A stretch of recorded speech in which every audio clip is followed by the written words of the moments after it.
In the fall of 1987, local news channels WSB-TV2 of Atlanta, Georgia, was attempting to fill a scheduling gap on their Sunday morning lineup. After a few socializations and local business owners, they decided to allow the young boy renovated Marley Sachs to take the available hour block to do a religiously themed show. It premiered October 18th with little promotion. The show was a standard religious flair and consisted of the renovated sitting in a simple chair, reading passages from the Bible to the camera, discussing their interpretation and significance to the modern day-to-day life. The show received a reasonable number of viewers and continued to be shown into early December.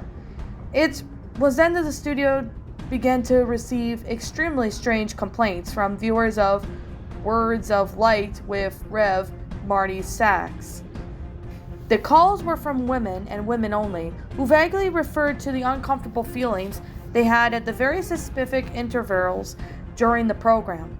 They described the feelings of nausea, back pain, dizziness, and blurred vision.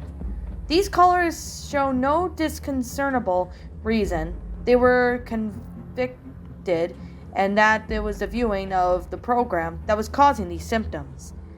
It was later determined after 3 weeks of complaints that these feelings were happening with roughly 12-minute intervals during the course of the program. The small studio staff checked on the recording equipment, both the audio and video, and found nothing faulty.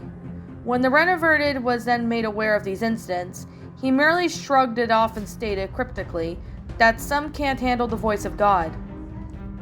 The head of the studio, at a loss of explains the cause of these complaints, decided to continue running the program. By February, viewership had dropped sharply, and it was decided to pull the plug on the show. The studio head figured that it would be more prudent to spend as much time as possible on the news story that they had two other local news networks, a buzz miscarriage epidemic, starting sometime in November. The number of healthy pregnant women miscarrying in Atlanta metropolitan area have reached over 300. The CDC could not find no discernible cause for this terrifying occurrence. The renovator then took the show's cancellation, and what could only be described as an abject indifference when informed. He made no protest, merely nodded. Almost knowingly, he left the studio after the last episode was filmed, without so much as a word to be dropped off in the face of the earth. No one had ever heard from him again. Not his former congregation or any member of the church. The studio moved on, filing the slot for the informable and continued to concentrate the miscarriage story. A year and a half later, an intern at WSB Studios discovered the tapes of Words of Light and began going through them in an attempt to find the stock footage for an upcoming piece of the station was working on the impact religion that they had on the city. The Atlanta incident, as a miscarriage epidemic was become known in medical journals, petered out 3 months after the studio canceled Rev. Sachs' show and had already begun to fade from the public coincidences. As the intern went through the tapes, he accidentally made a discovery disturbing about the footage. While attempting to stop one recording at 10 minutes and 45 seconds, he mistakenly jammed the fast forward button down while footage chain whizzed through an attempt to pry up the button with the screwdriver. Just as he succeeded, the tape stopped at 32 minutes and 1 second, and the intern actually fell out of his chair. When he looked up was a frozen on screen. It was the image of a badly decomposed severed head filling up the entire frame. After he collected himself, he moved the film back to the new frames, and then forward, he realized his mind was not playing tricks on him. He began going for the rest of the recording, and soon discovered that exactly 12 minutes intervals, the image would appear on the frame. Thinking it was some practical joke being played on the new guy, he presented one of them to the film technicians, ready to be mocked. The technician was just as puzzled as him. No one had ever touched the footage since the cancellation of the show. After the studio had closed for the night, the intern had convicted the tech to help him go through all the tapes of Words of Light. They soon discovered every single episode at the same time, horrifying and normally. They also realized that the show had progressed through the image, had just become more disgusting, as maggots began to eat away the loose flesh, and pieces of hair and skin seemed to have fallen off exponentially. The tech had made it clear to the intern that what they were seeing, technically impossible, since the film itself showed absolutely no signs of spiculating, and when he himself had been at every filming of the show and knew no time when the image could have been inserted into the film. All this was just pretending the studio in hand, who, fearing some sort of backlash over allowing this on air, ordered the tapes to be destroyed. He even told the intern and the tech that he had no interest in knowing who did it. At this point, only that covering their collective asses is all just important now. He demanded that they mention this to no one.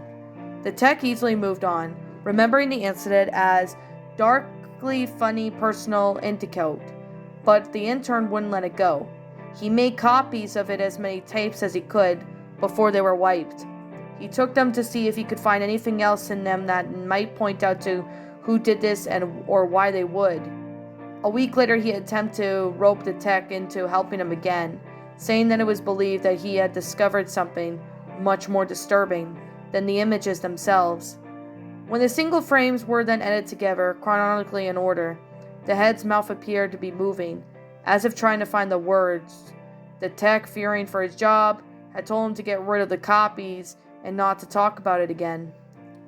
A week later, the police responded to a 911 call made by an elderly woman in Georgia in Atlanta's suburbs at dusk. She heard horrible noises coming from their next-door neighbor's house, where a young couple lived. She told the emergency responders that the wife was pregnant and she was terrified that something happened. When the officers arrived on that scene 20 minutes later, they found no lights on the windows, at the front door ajar. They moved and slowly made their way into the living room. Inside, they found a young woman dead, with her abdomen slashed open. The wound was as jagged as a trail of blood led from the body onto the couch on the far end of the room.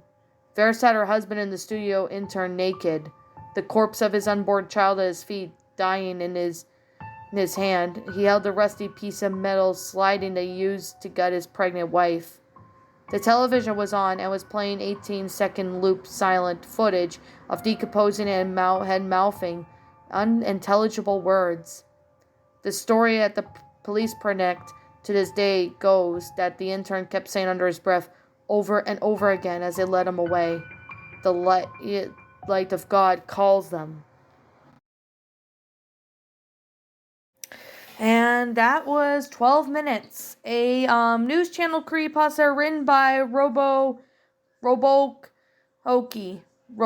I think that's how you pronounce it. Pardon me if I'm wrong. Well, that was a television creepypasta, or news channel creepypasta. Oh boy, I've seen a lot of narrations of this story, so I thought, I would go ahead and, do this story. I think the first narration besides Creepypasta, I remember listening to Mr. Creepypasta's narration on this story, so I thought, I'd give this one a go. This one honestly was pretty much a really good news anchor story. So basically, I don't know what really went on, but for some reason, something happened to the intern of the technician of, the news anchor. He started to go really crazy or something. I think it kind of makes it a sense, but that's just what I think personally. I can't really say much about that one, but I can definitely say that it's still a pretty good story. I mean, it's honestly possible that maybe there might have been, I have no idea what actually went down with this part of the story, but oh my god, this story was definitely really something. It was definitely a really interesting concept for a story, and I'm not gonna lie, it honestly was pretty good. But I do have to say is that there were a few questions that I have to say that I do know for a fact that there is just a couple questions I have to say. Like, I guess one of them having to be, was something messing up with the protagonist's mind in this story? Because I have a feeling there might have been something messing up with his mind or something that, he said, he was doing something. And about the whole miscarriage epidemic, unfortunately that does happen to women at times. But, I don't really know what could be the real cause of it or something. Like, I think after that, the women that did complain about something, I think maybe one show or something, or one part of the block of the news anchor might have caused them to have miscarriages or something. I really don't know, to be honest. This honestly just leaves us a bunch of questions. But I guess the only thing we can do is just kind of trying to come up with, just a real possibility in a sense. But anyways, yeah. RoboKy, if you happen to have a YouTube channel, I want to say this is an awesome story. This was fun. I definitely got to say, this was a really fun story for me to read. This one was awesome. I recommend you check out this story for those of you who are new to this channel or have been on my channel for as long as you could remember.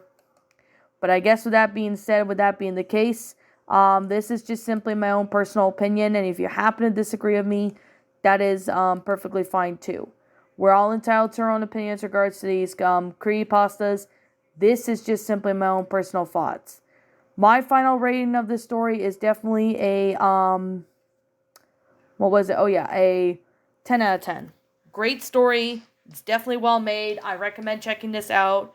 It's on the regular Creepypasta Wiki for any of you guys who are curious. And I recommend you guys check out this story if you haven't. And I do recommend checking out the other narrations too. So there's definitely that. So, I guess with that being said, with that being the case, what did you guys personally think of this creepypasta? Did you enjoy it? Did you not? Also, what we have done personally to help make this story a lot better? Feel free to leave me now what your thoughts are down in the comments below. I'm the Lion Queen. Thank you so much for watching today's episode. And if you're brand new here to this channel, feel free to leave a like, comment, and subscribe. Ring the bell for notifications to when I upload, so that way you guys will not miss an upload. And as always, please roll the outro because I'm out.